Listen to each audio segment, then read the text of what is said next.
तीन टकली बहुएं। शांति की आदत थी, वो सभी का बहुत मजाक उड़ाती।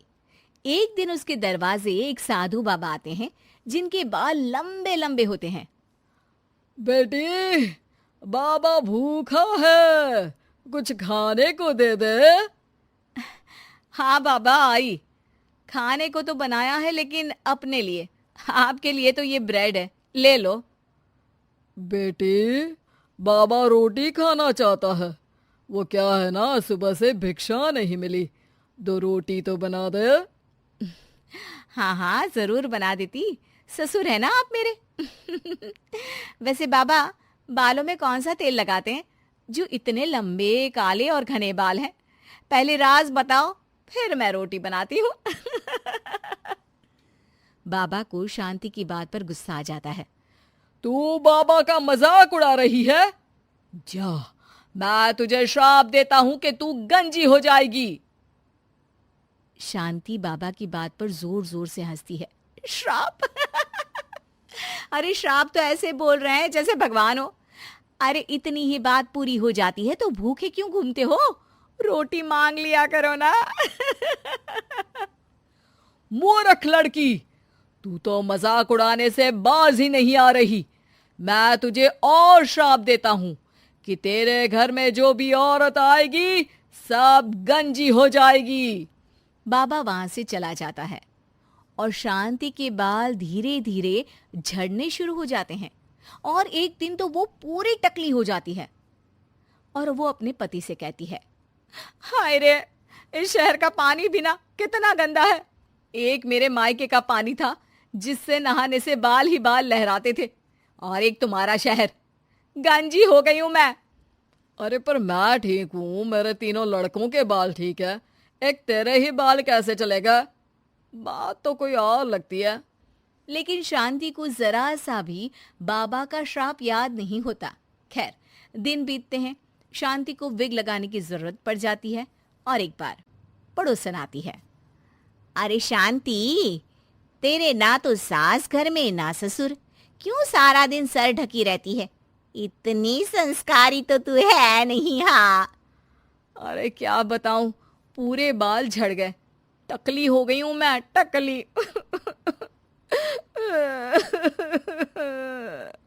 अरे अरे चुप कर शांति, कोई सुन लेगा। एक काम कर, वो डॉक्टर बाल है ना, उनके पास चली जा, वो तुझे आर्टिफिशियल हेयर लगा देंगे, फिर तो पहले से भी बहुत अच्छे बाल लहलाएंगे तेरे सर पर। शांति डॉक्टर के पास जाती है। डॉक्टर उसे हैरानी से देखता है। क्या हो गया डॉक्टर साहब, कभी टकली औरत नहीं देखी क्या? अरे देखी तो है, लेकिन इतनी टकली नहीं देखी। इतनी टकली से क्या मतलब है? टकली तो टकली होती है ना। अरे नहीं नहीं बहन, मैंने अपने 30 साल के करियर में ऐसी टकली नहीं देखी। अरे ठीक है ठीक है, पहले मेरे सर में बाल उगाने का कितना लगेगा ये बताओ।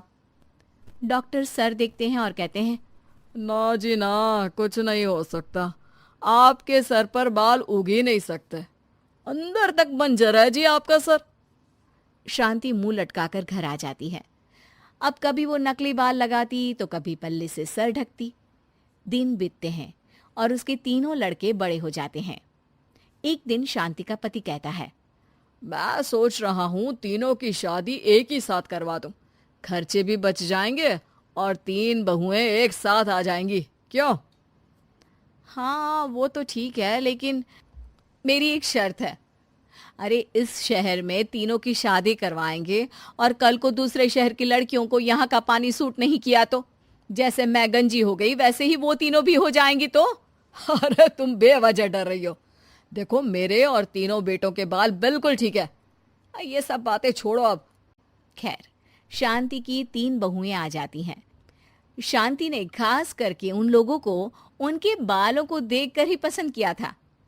मैंने तो टकली होकर पूरी जिंदगी काट दी, लेकिन तुम तीनों के बाल पूरे घर की शान होने चाहिए। किसी के भी बाल कम हुए तो वो मेरे घर में नहीं रहेगी। इस घर में प्यार और इज्जत के साथ रहना है तो अपने बालों का ख्याल रखना होगा। बड़ी बहू कहती है, जी माँ जी, आप चिंता ना करें, मेरे बाल तो इतने बेशर्म हैं कि मैं आज गंजी हो जाऊं तो कल ही बढ़कर घुटने तक आ जाएंगे। दूसरी बोल पड़ी, माँ जी, मेरे बाल तो कभी एक भी नहीं झड़े, चाहे मेरी माँ ने कितना ही चुटिया पकड़कर पीटा हो मुझे। अरे माँ जी, मेरी तो दादी के बाल आज भी ऐसे हैं। माँ के तो आपने देख ही लिए हैं, मेरे बाल की तो बिल्कुल ही चिंता न करें आप। शांति भी बहुओं के लंबे काले घने बाल देखकर खुश रहती, लेकिन ये क्या, माँ जी हाय रे, मेरे बाल के तो गुच्छे गुच्छे निकल रहे हैं। शांति हैरान रह जाती है कि ये क्या, पर फिर भी बाबा की बात उसे याद ही नहीं आती कि इस घर की किसी भी औरत के सर पर बाल नहीं होंगे। ऐसे ही दूसरी और फिर तीसरी बहू के बाल भी झड़ने लगते हैं। शांति सर पकड़कर बैठ जाती है। अरे शांति, क्या हो गया? अब क्यों परेशान दिख रही हो? अरे क्या बताऊं, पहले मैं टकली हो गई, अब मेरी तीनों बहुएं भी टकली होने वाली है। देख शांति, अब तो मामला कुछ और दिख रहा है। कहीं कभी किसी ने तुझे कोई श्राप तो नहीं दिया? अब शांति का माथा ठनकता है और उसे वो बाबा याद आ जाते हैं। अरे हाँ हाँ, वो बाबा आए थे 20 साल पहले। फिर शांति उसे सारी बात बता देती है, लेकिन उसके 2 ही दिन में उसकी बाकी की तीनों बहुएं भी गंजी हो जाती हैं। हाय रे, पापा ने कहा शादी करवा दी, मैं तो गंजी हो गई। ये सब सासू माँ को मिले उस श्राप के कारण है। और कैसे हम लोगों को बोल रही थी बाल नहीं तो घर पे रहने नहीं देंगी। अरे केस कर दो ऐसी औरत पर। तीनों टकली बहुएं शांति के पास जाती है और उसे भला बुरा कहती है। माफ कर दो, क्या करूं अब मैं? तभी वहां पड़ोसन आ जाती है। मुझे उस बाबा की कुटिया मिल गई है, कल सुबह तुम चारों तैयार रहना। अगली सुबह चारों पड़ोसन के साथ बाबा की कुटिया पर जाती है। ये टकली औरतें कहाँ मेरी कुटिया में घुसी आ रही हैं? बाबा जी, आप तो ज्ञानी, परम ज्ञानी हैं, फिर क्यों हम लोगों का मजाक उड़ा रहे हैं? ये शोभा नहीं देता आपको। तो क्या तुझे शोभा देता था जो आज से 20 साल पहले तूने मेरा मजाक उड़ाया था? बाबा मुझे माफ कर दो, मैंने तो जैसे तैसे जिंदगी काट ली, लेकिन इन बच्चियों का क्या कसूर है? मेरी सजा इन्हें ना दे।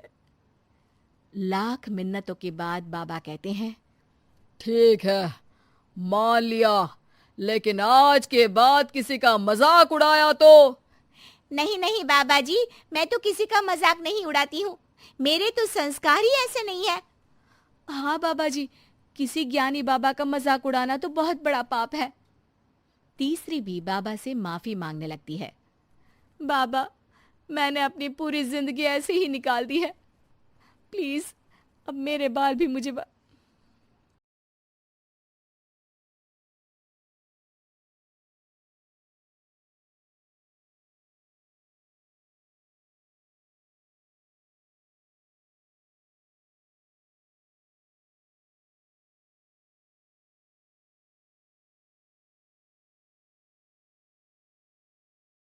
टैटू वाली बहू।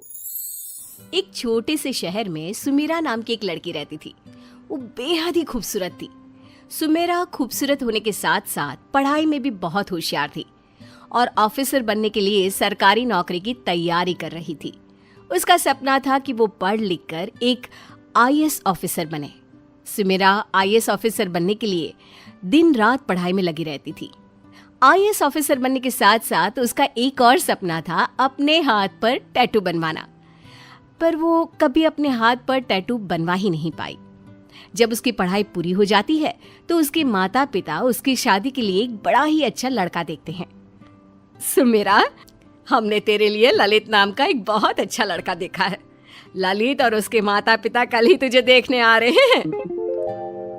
अगले ही दिन ललित सुमेरा को देखने आता है और उसे देखते ही सुमेरा पसंद आ जाती है। माँ, मुझे सुमेरा पसंद है। ललित की माँ को भी सुमेरा पसंद आती है और सुमेरा को ललित। माँ, मुझे लड़का पसंद है।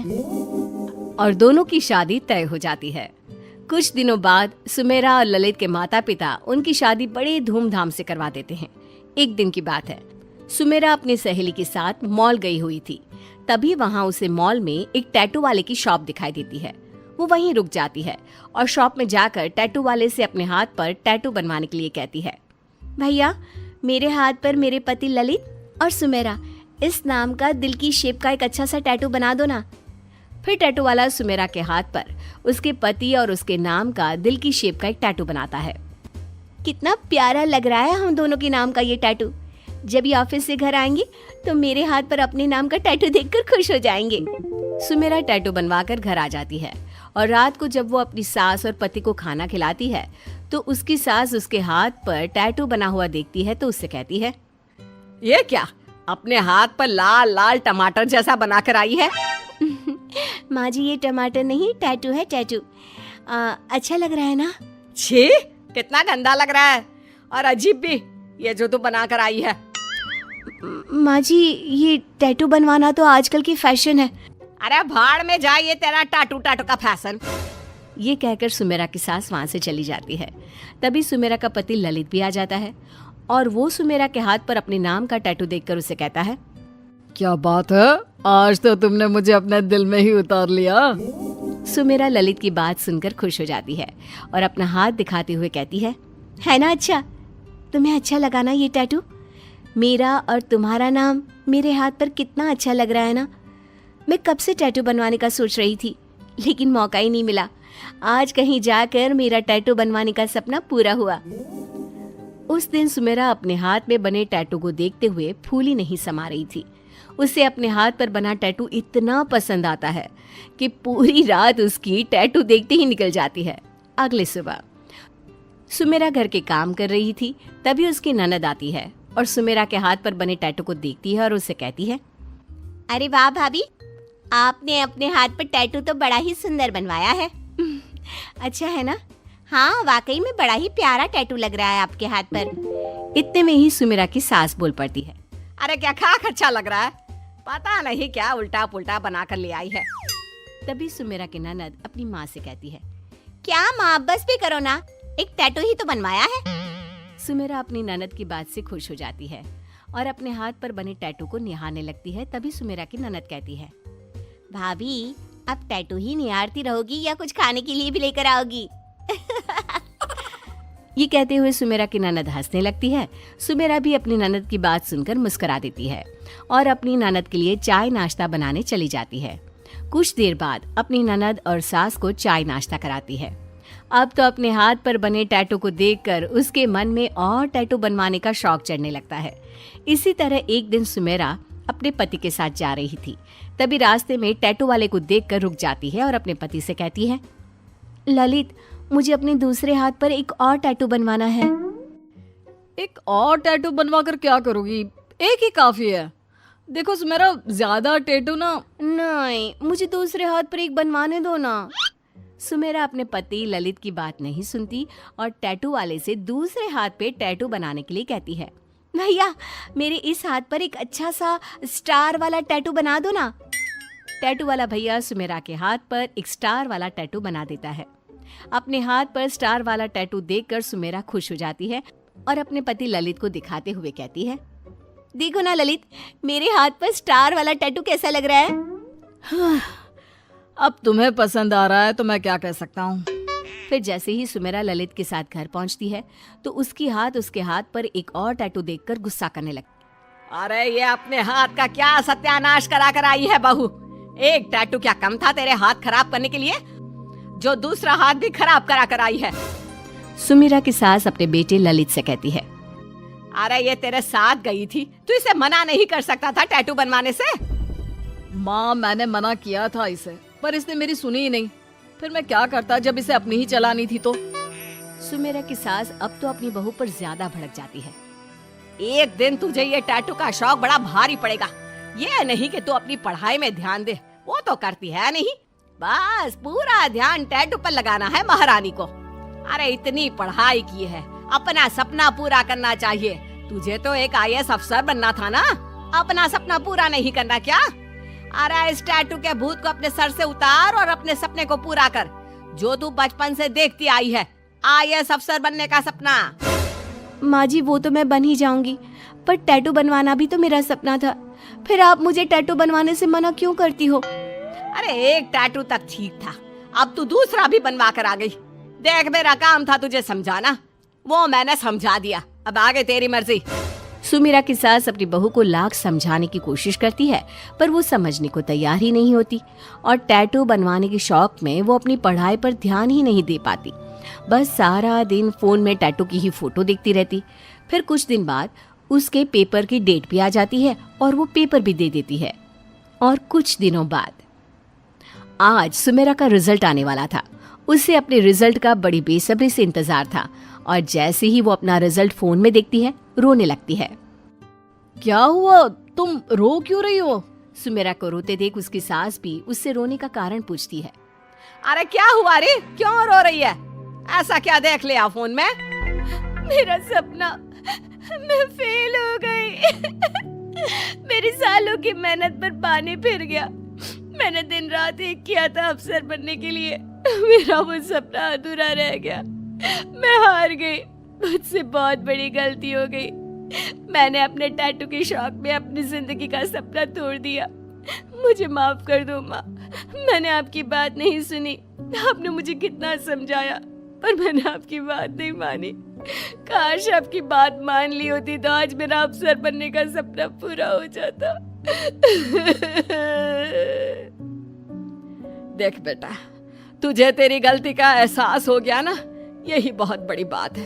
कोई बात नहीं, तू फिर से कोशिश करना और अफसर बनकर दिखाना। आखिर बहू किसकी है? अपनी सास की बात सुनकर सुमेरा अपनी सास के गले लग जाती है और आगे से कोई भी गलती ना हो उसका वादा भी करती है। सुमेरा को अपनी उस गलती का एहसास हो जाता है तो सुमेरा की सास और उसका पति भी उसे माफ कर देते हैं।